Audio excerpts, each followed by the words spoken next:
ठाकुर नाम का भी एक भाव था। जिंदगी गिरवी रख मदीना जितना कर पाएंगे जिसका दर्जा।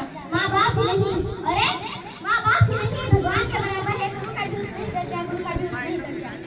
आदरणीय शिक्षक, गावातील ग्रामस्थ आणि वडीलधारी मंडळी व माझ्या प्रिय मित्रांनो, तुम्हा सर्वांना प्रजासत्ताक दिनाच्या हार्दिक हार्दिक शुभेच्छा। आज 26 जानेवारी म्हणजेच भारतीय प्रजासत्ताक दिन। 26 जानेवारी 1950 रोजी भारत देश प्रजासत्ताक झाला। 26 जानेवारी 1950 रोजी भारत देश प्रजासत्ताक झाला। त्या दिवसापासून संविधानानुसार देशाचा राज्यकारभार सुरू झाला। म्हणजेच संविधानाची अंमलबजावणी 26 जानेवारी पासून सुरू झाली। त्याला प्रजासत्ताक दिन म्हणतात। हा दिवस कोणामुळे सुरू झाला तर भारतीय संविधानामुळे। भारतीय संविधान कोणामुळे निर्माण झाले तर डॉक्टर बाबासाहेब आंबेडकरांमुळे। मग ज्यांनी संविधान लिहिले त्यांचे स्मरण प्रजासत्ताक दिनी झालेच पाहिजे।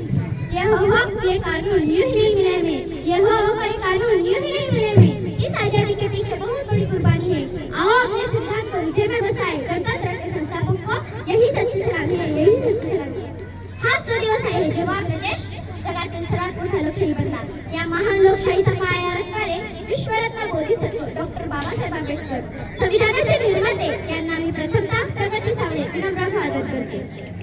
कलम चली तो तकदीर बदल डाली, जंजीरों को तोड़कर तस्वीर बदल डाली। कलम चली तो तकदीर बदल डाली, जंजीरों को तोड़कर तस्वीर बदल डाली। संविधान बना तो समझ में आया हमें, आजादी ने हमारी असली तासीर बदल डाली, असली तासीर बदल डाली। डॉक्टर बाबासाहेब आंबेडकर यांनी एका भारताचे स्वप्न पाहिले जिथे सर्व नागरिक समान असतील। त्यांनी तयार केलेले संविधान हे आपल्या देशाच्या लोकशाहीचा आधारस्तंभ आहे।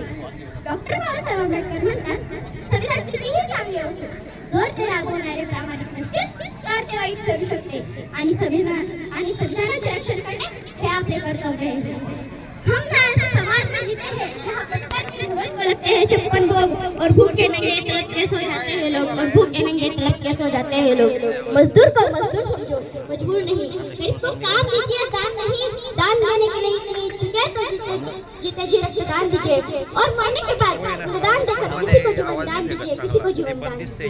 कुणी वेदपोथी पुराणे होऊन मोठं झालंय तर कुणी 100 कौरवांना सांभाळणारे पिता झाले। कुणी वेदपोथी पुराणे होऊन मोठं झालंय तर कुणी 100 कौरवांना सांभाळणारे पिता झाले। पण या देशाचे संविधान लिहिणारे डॉक्टर बाबासाहेब आंबेडकर 140 करोड जनतेचे विधाते झाले। 140 करोड जनतेचे विधाते झाले। भारत माता